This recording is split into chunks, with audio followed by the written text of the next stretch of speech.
바쁜 일상, 쉴 틈 없는 경쟁 속에서 혹시 다른 삶을 꿈꿔본 적 있으신가요? 매일 반복되는 쳇바퀴 같은 현실에서 벗어나 온전히 나 자신을 위한 시간을 가질 수 있는 곳. 오늘 이야기는 바로 그 꿈에서 시작됩니다. 언젠가 국민연금을 받게 되면 모든 것을 내려놓고 낯선 땅 라오스에서 새로운 인생을 시작하려는 한 사람의 소박한 희망에 대한 이야기입니다. 처음부터 라오스를 생각했던 것은 아니었습니다. 은퇴 후의 삶을 그릴 때 많은 한국 분들이 그렇듯 저 역시 베트남이나 태국을 먼저 떠올렸습니다. 우리에게 익숙하고 수많은 한국인들이 이미 터를 잡은 곳, 따뜻한 날씨와 맛있는 음식, 그리고 관광 대국이라는 명성까지 모든 것이 완벽해 보였습니다. 과거에는 한 달에 몇십만 원만 있으면 황제처럼 살 수 있다는 이야기가 들려오던 곳들이었죠. 하지만 세월은 생각보다 빠르게 흘렀고 세상은 너무나 많이 변해 있었습니다. 다시 알아보니 베트남과 태국의 주요 도시는 이미 한국의 웬만한 도시 못지않게 물가가 치솟아 있었습니다. 거리는 넘쳐나는 관광객들로 북적였고 도시의 발전 속도는 숨이 찰 정도였습니다. 제가 꿈꿨던 조용한 휴식과는 거리가 멀어진 풍경이었죠. 시끌벅적한 도시의 삶은 평생을 한국에서 겪은 것으로 충분했습니다. 저는 고요하고 한적한 곳, 사람 사는 냄새가 나는 곳을 원했습니다. 바로 그때 제 마음이 라오스로 향하기 시작했습니다. 어느 날 보게 된 다큐멘터리 속 라오스의 풍경은 충격적이었습니다. 그곳에서 살아가는 한국인들의 얼굴에는 제가 오랫동안 잊고 지냈던 여유가 가득했습니다. 소박하지만 정갈한 식사, 서두르지 않는 걸음, 그리고 이웃과 나누는 순박한 미소. 저것이 바로 사람 사는 맛이 아닐까 하는 생각이 머리를 스쳤습니다. 물론 라오스라고 해서 모든 것이 완벽한 천국은 아닐 겁니다. 하지만 적어도 아직은 때묻지 않은 자연과 순수한 사람들이 남아있는 곳, 베트남이나 태국처럼 정신없이 번잡하지 않고 제가 꿈꾸던 조용한 분위기를 간직하고 있는 땅이었습니다. 수도인 비엔티안에서 조금만 벗어난 지역이라면 매달 받는 국민연금만으로도 충분히 인간다운 삶을 누릴 수 있다는 이야기를 많이 들었습니다. 물론 해외에 장기 체류하게 되면 기초연금은 받을 수 없게 되겠지만 그것이 없더라도 충분히 살아갈 만하겠다는 계산이 섰습니다.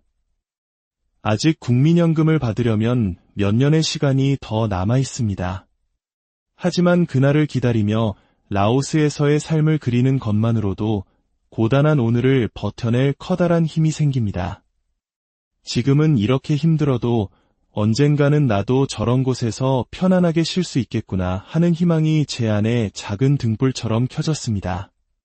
주변 사람들은 종종 제게 묻습니다.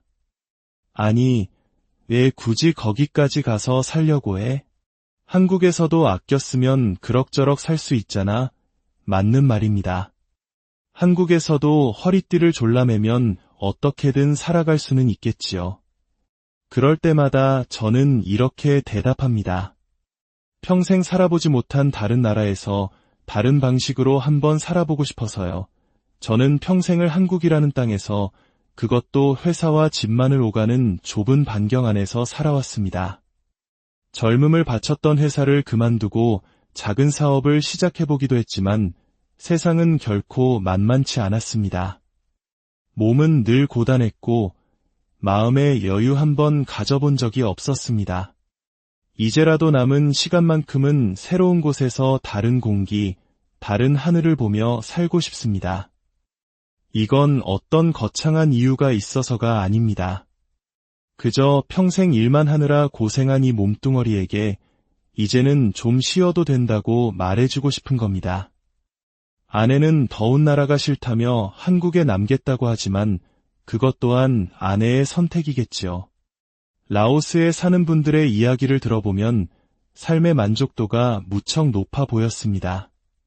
물론 기반 시설이 부족하고 불편한 점도 있겠지만 그들의 얼굴에 깃든 평온함은 그 모든 단점을 상쇄하고도 남는 듯했습니다. 불편함보다 좋은 점이 더 많기에 그곳에 머물고 있는 것이겠지요. 만약 힘든 점이 더 많았다면 그들이 굳이 낯선 땅에서 계속 살아갈 이유는 없었을 겁니다. 저는 돈이 많아 호화롭게 세계 여행을 다니는 사람들을 부러워하는 것이 아닙니다. 그저 국민연금이라는 정해진 수입 안에서 소박하지만 평온하게 살아가는 그 삶의 방식이 부러운 것입니다. 물론 현실적인 걱정이 없는 것은 아닙니다. 몇 년 뒤 제 건강이 어떨지, 또 라오스의 정치나 경제 상황이 어떻게 변할지는 아무도 알 수 없습니다. 특히 나이가 들수록 가장 큰 걱정은 건강 문제일 수밖에 없습니다. 라오스의 의료시설이 한국만큼 좋지 않다는 것은 명백한 사실입니다. 몸이 아픈 분들은 현지 생활을 버티지 못하고 다시 한국으로 돌아오는 경우도 많다고 들었습니다.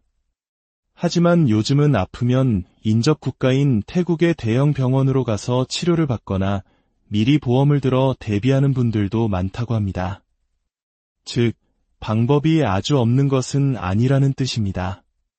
평생을 눌러앉아 살겠다는 것이 아니라 건강이 허락하는 동안 1년이든 3년이든 살아보는 것은 충분히 가치 있는 도전이라고 생각합니다. 솔직히 제 자신에게 물어봅니다. 국민연금만으로 한국에서 과연 마음 편히 살 수 있을까?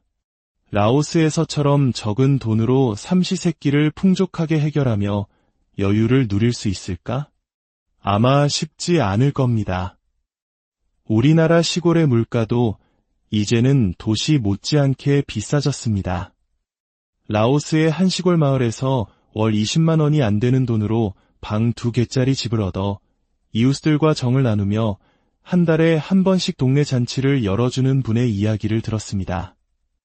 한국 시골에서 과연 그런 삶이 가능할까요? 이야기 속에서 저는 우리가 잃어버린 어떤 가치를 발견합니다. 라오스 사람들은 참 순박하고 정이 많다고 합니다. 서로 돕고 나누는 분위기가 아직도 강하게 남아있다고요. 지나가는 나그네에게도 스스럼 없이 밥을 같이 먹자고 권하는 모습. 어쩌면 그것은 우리의 60년대, 70년대 가난했지만 이웃사촌 간의 끈끈한 정이 살아있던 시절의 모습과 닮아있을지도 모릅니다. 지금 우리가 사는 한국은 어떻습니까? 하루하루가 전쟁터 같습니다. 출퇴근 전쟁, 카드값과 대출금, 자녀 학원비에 숨 돌릴 틈조차 없습니다. 하지만 라오스에 가면 오늘 하루 밥 잘 먹고 잠 잘 자면 그것으로 충분하다는 마음이 절로 생길 것만 같습니다. 물론 낯선 땅에서의 외로움이라는 그림자도 존재할 겁니다. 말이 통하지 않고 문화가 다른 곳에서 새로운 친구를 사귀기란 쉽지 않은 일이죠. 하지만 저는 외로움 또한 내가 어떻게 받아들이냐에 따라 달라진다고 믿습니다. 외로움을 괴로움으로 여기면 견딜 수 없겠지만 그것을 누구의 간섭도 받지 않는 자유라고 생각한다면 그 또한 행복이 될 수 있지 않을까요? 결국 제가 이 꿈을 꾸는 가장 큰 이유는 단 하나, 바로 쉼입니다. 평생을 일터에 저당 잡힌 채 살아온 제 자신에게 진정한 쉼을 선물하고 싶습니다. 새로운 땅에서 새로운 하늘을 바라보며 아이고, 이제야 좀 살겠다 하고 깊은 숨을 내쉬어 보고 싶습니다. 혹시 이 이야기를 들으시는 분들 중에 저와 비슷한 꿈을 꾸고 계신 분이 있다면, 혹은 라오스에 대한 좋은 정보를 알고 계신 분이 있다면 주저 말고 여러분의 이야기를 나누어 주십시오. 여러분의 이야기가 저에게는 더 큰 희망의 씨앗이 될 것입니다.